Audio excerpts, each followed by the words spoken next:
Hey, what's up, y'all? It's Steve again, Harmless Rebel. It's that time again. It's record store day. First drop of 2021. Probably the most I've spent on a record store day. When I initially read the list, I didn't see a whole lot that I really wanted. There were a few standouts that I definitely wanted to grab. But then when I actually got there were quite a few albums that I didn't remember seeing on the list, or that I just looked really good, so I ended up grabbing them. So let's jump in. Let me sure I got there we go. Got my blade ready. I haven't opened them yet, so I'll pop them open. We can look at the colors together ourselves. Start off with some thrash. This is not my favorite. This is my least favorite of the German thrash bands, but you know, every time I talk bad about them, somebody's like, "Oh, you got to check this out. Oh, you got to check that out." So, I decided to go ahead and grab it. This is the L Storm Sunset on the Golden Age, or Sunset on the Golden Age. There you go. Pretty cool looking cover. I think this is an alternate cover, if I remember correctly.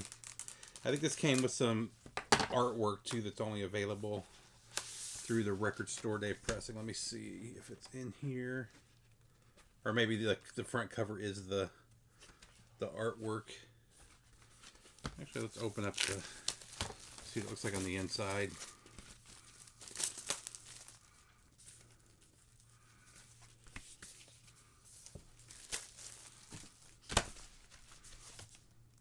So not much to the inner sleeve, but black and gold.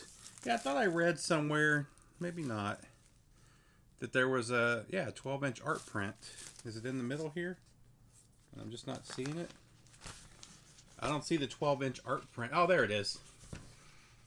It was just kind of pressed. Oh, well, that's kind of weak. It's just the album cover.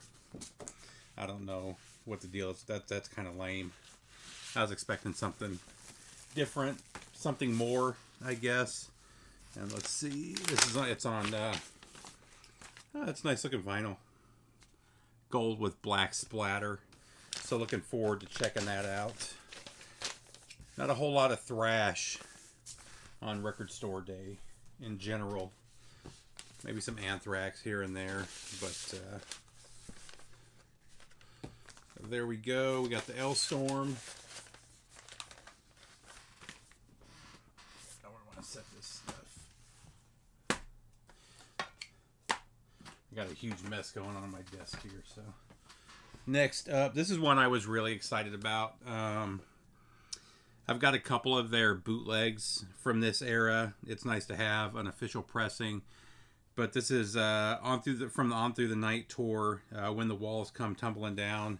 New Theater, Oxford, 26 April, 1980. Def Leppard. Definitely wanted to grab this. Was one of them that really stood out to me on the list. Let's see. I don't know if they advertise it as being a colored vinyl or a colored record or not. That looks like it's... Oh. I don't know. Yeah, it looks like it's just black vinyl. It kind of looked like it had a tint to it, but it looks like it's just black vinyl. But still, I love the early Def Leppard stuff. I actually like Through Hysteria, which I know everybody tends to dislike that album. I have really fond memories of it when it came out. And, oh, that's nice. Really nice inner sleeve. Some nice band shots. So look forward to spinning that. Yeah, Hysteria is definitely overproduced, but I still like it. Next up, I went ahead and got the Doors Morrison Hotel Sessions.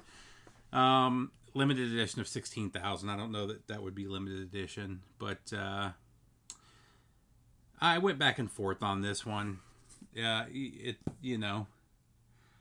let's see, 1, 2, 3, 4, 5, 6, 7, 8, 9 versions of Queen of the Highway. So basically the whole first disc I probably or first LP I probably won't get into. It's really the Roadhouse stuff that I wanted to hear. Money, Roadhouse, Rock Me Baby, Peace Frog, so I do look forward to spinning this. I love Morrison Hotel. What is this? Well, I woke up this morning, I got myself, oh, that's cool. So that's the inner. Woke up this morning, got myself a beer, the opening lyrics to the song. That's nice too. Print of the band. Trying to avoid the glare. I'm self-conscious of tilting the records now because of who was it that made that comment? Laz, because of Dwayne. That one's on black vinyl as well. But let's see. Take a look at what the gatefold looks like. I do like the cover though. A different shot from the window. Not much there. Well, looking forward to spinning this. I don't know if this was worth the $38 or whatever it was, but I don't know. I like the Beatles archive stuff, so we'll see. Maybe I'll like it. Next up, a little bit of jazz. This is one I didn't see on the original list, but and I'll do a jazz video pretty soon here. So I've gotten the habit. I've been working from home for the last year and a half now, and when I get up at 6 o'clock, and I'm usually online at 6:30 for work. And first thing in the morning, I've gotten in the habit of listening to jazz. I usually get about 2 hours of jazz in the morning.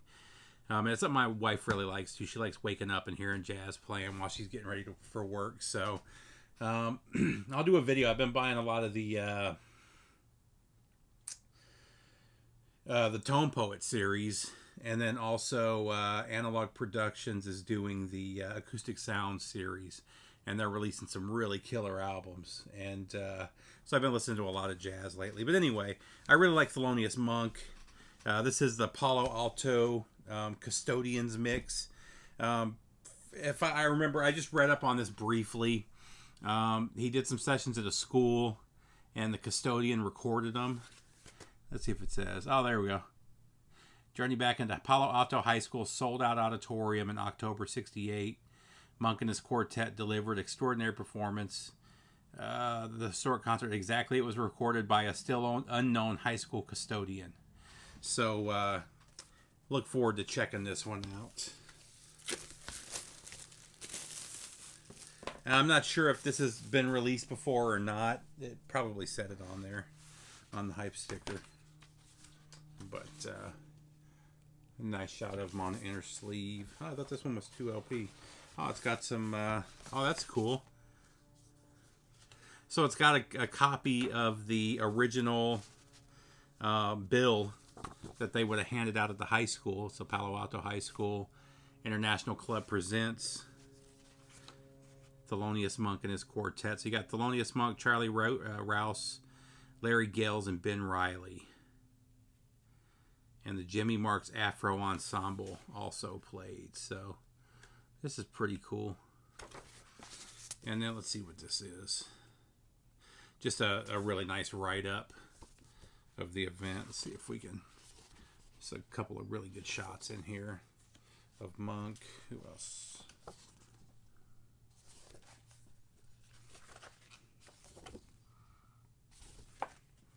Is that it? And then let's see what color. If this is on colored vinyl or not, I'm not sure. And it looks like that one's black vinyl as well. I love that they did the original Impulse, the old school Impulse label. So let's see. Impulse Records was released. Yeah, I don't see if this is the first time this has been pressed or not. Very cool. Looking forward to hearing that. This one, I buy everything Motorhead. I was really happy when I saw that they were releasing this. I've been looking for a really nice copy of the 7-inch for a while. I see the 7-inch all the time. It's usually beat to shit though, especially the picture sleeve. But so this is the 10-inch of Motorhead and Girl School. Just two of my favorites. And this is the St. Valentine's Day Massacre 7-inch that they did, but this is a 10-inch picture disc. What's on the? Let's see what the picture is on the back, real quick. Okay, and on the back it's just. All right, so we got Please Don't Touch, Emergency, and Bomber. So can't go wrong with Motorhead or Girl School. So I was, like I said, I've been looking for the 7-inch for a while, so I'm really happy to finally have a copy of that on vinyl. Next up, Opeth, Morning Rise.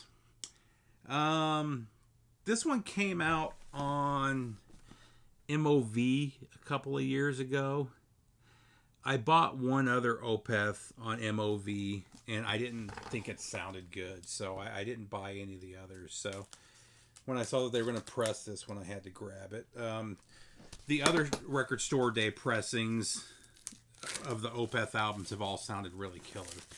So happy to add this one to the collection.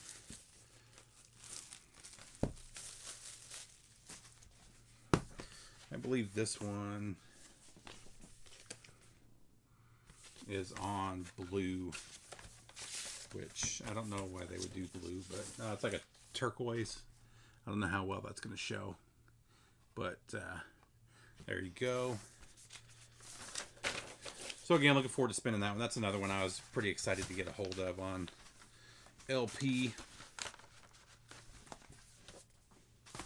Next up, another one that, you know, I've got the gold pressing of this when I actually got it signed by the band.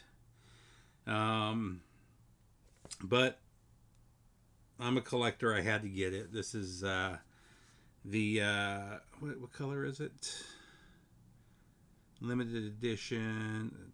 I think it's turquoise if I read correctly. But this is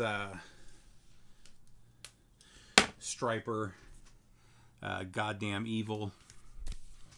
So this is not their most recent record. It's a record before that. And this is exclusive to 1200, I believe. Yeah, it's like a clear turquoise blue. Looks nice. But with Striper, if you don't grab stuff right when it sells out quick. And the prices just skyrocket. It's insane. The Striper fans are just absolute fiends. This next one I went back and forth with. I love Alice in Chains. They're one of my all-time favorites. Though I'm not a huge fan of William Duvall. I take that back. I like the Alice in Chains stuff that William Duvall sang on. I'm not a fan of him when he sings the Staley era stuff. I know everybody says he sounds like Lane Staley. He doesn't. And when you see him live, it's hard to listen to William Duvall sing some of those songs where, I saw Staley live and you could see the pain and the emotion from him. And when you see William singing a lot of those songs, he's like smiling and having a good time, which is I get, he is having a good time. It's just the wrong take on those songs. They're really emotional, really dark songs, a lot of them. So regardless, this is his original band. It's Neon Christ. They were a local band here in Atlanta. Actually, the original band is getting together tonight at, I want to say I've heard two different things. I've heard they're going to play at Fantasyland Records, and I've heard one that they're going to a different record store. But William Duvall is getting together with his original band tonight, and they're going to do a small show, which is cool. I'm not going to go to it, but I thought that was really cool when I heard that. But this was a limited pressing. I think they only did like 12 or 1,300 of them. So I wanted to grab it. Like I said, I went back and forth, but ultimately decided to grab it. Like I said, I do like the stuff that he's co-written and that he sings with Alice in Chains. Oh, wow. So there you go. You see the band and the very young William Duvall right there. So very cool. And this one is on clear red vinyl. So I look forward to spinning this. I haven't heard it at all. I don't know if it's punk or hard rock or metal or what it is. So let's see if it even says Labor Day Sessions, Original Neon Christ, 7-inch. And it comes with a huge book. Let's see if I can get it out. Oh, there you go. There's a real nice shot of him. So, looks quite a bit different than what he looks. You got the little pimply faced kid right there, so that's pretty funny. So that's cool. Got a lot of nice shots. They did a really good job on the packaging of this. It's really nice. So, like I said, I look forward to checking that out. Next up, L7. I've talked about L7 a bunch of times. This is probably my least favorite of their albums, but I didn't have it. This is the last of the era that I really like. I have been a fan of that last album, maybe the last two that they've released, but there were a couple songs on this one that made me really want to get it. So let's see. This one's 3,000, so not super limited. You should be able to get copies of this. Looks like it's on clear. Oh no, it's on white. Is that white? It's kind of a, I don't know, gray. Oh, like a, yeah, I guess it's like a gray. It's kind of hard to tell in the light. Silver, maybe. Oh, there it is. Oh, sorry. It's platinum. It says on the hype sticker, platinum pressing. So there you go. The what is it? The beauty process. So L7. Getting down to the last couple. I'm not sure if this is the album. I'm not a huge pop punk guy. I like some of the skater punk from the 90s. Not so much the pop punk. This is from like the late 90s, early 2000s. They had a couple songs though that I really liked, so I went ahead and grabbed it. Figured I'd give it a spin for $20, $22. But this is From Here to Infirmary from Alkaline Trio. It was just one of those last minute. Yeah, let me grab this, and we'll see if I don't like it. Maybe I'll end up trading it. Who knows? But figured I'd give it a spin, give it a chance. And then last but not least. Yeah, last but not least, this is one I actually passed right by it 2 times without realizing it was one that I really wanted to grab. This is one of those that's as far as I know has only been available on private press, and they go for crazy money. But this is the only album by this band. It's Negative Space from 1970, and it's pretty seminal proto-metal band. I had heard a couple songs that I really liked, so when I saw that they were releasing this, was one of my must-haves.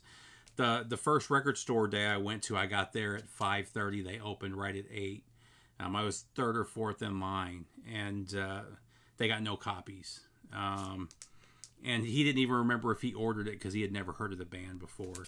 The second record store I went to only got 1 copy. And I went through all of their bins and didn't see it. And then I went through a couple more times, and he's like, nobody bought it. And so I basically gave up because I thought maybe somebody already had it in their hand. And then I went back. I was going to grab the Tom Petty. I had enough in my budget for one more, so I was going to grab the Tom Petty. And as I was flipping looking for that, right in front of the Tom Petty was Negative Space. So super stoked to have this one. They advertise it as how did they put it? The missing link between Blue Cheer and Black Sabbath. I don't know about that. Like I said, I've only checked out 1 or 2 songs, and I really dug them. I'm really big into the 70s hard and heavy stuff, so definitely looking forward to spending this one. And I'll probably talk about this one in a future video. But so that is it, guys. The 2 things missing from this video. Number one is the Motley Crue box set. I really wanted it. The second record store that I went to did end up getting a copy one of the boxes. However, somebody beat me to it. The second record store I went to, I was like 10th or 12th in line, and somebody had already grabbed it. So, luckily, a good friend was able to hook me up with a copy. To him, thank you, man. I really appreciate it. You're the man for sure. And then I didn't see the Tommy, neither one, or I take that back. The first store I went to got none of the Tommy Bowl, and he said he ordered like 10 of them and got none. And then the second record store I went to got one copy, and again, somebody beat me to that. And I was hoping to get two copies of that, one for me and then one for Metal War God, but unfortunately I got none. Oh, and then the last thing, I was super stoked. I've always wanted a copy of this, the single. This is a reissue from Cult of Sound, but I've always wanted this on vinyl, and I'm a big fan of the Joy Division debut. But this has always just been one of those iconic 7-inches from that era, and this is an ideal for living. Not a record store day release, but as I was in line waiting to go, I saw hanging in the little 7-inch section, they had that right in the front, so I grabbed that as quick as I could. That's it, guys. I hope you guys had a good record store day. I know a lot of people like to bitch and moan and complain. I personally, I like record store day. I always have a good time in line. Waiting in line sucks. It sucks when you get in and they don't have what you want, but ultimately I always end up finding most of what I'm looking for. Actually, the only 2 albums I can think of in the last 3 or 4 years that I didn't get, that I was really disappointed about, ended up being repressed, or I was able to get a copy later. So, the other thing I thought about buying it was the Triumph box set, the Allied Forces. I love that album. I think it's a 4 LP set, and it has some other ephemera and whatnot. I can't remember exactly what all was in the box, but when I looked at it, what was in the box just didn't add up to $100 for me. So, and I've got a really nice Canadian pressing of it, and then I've also got a really nice 2 LP promo of it. It's an Armed Forces promo that's really cool. And I just decided not to buy it. It just wasn't worth. I can't remember if they had it for 100 or 110, but I had already spent a bunch of money, and just didn't make the final cut. So that's it, guys. Take care. Again, have a great record store day, and I'll see you soon. Bye.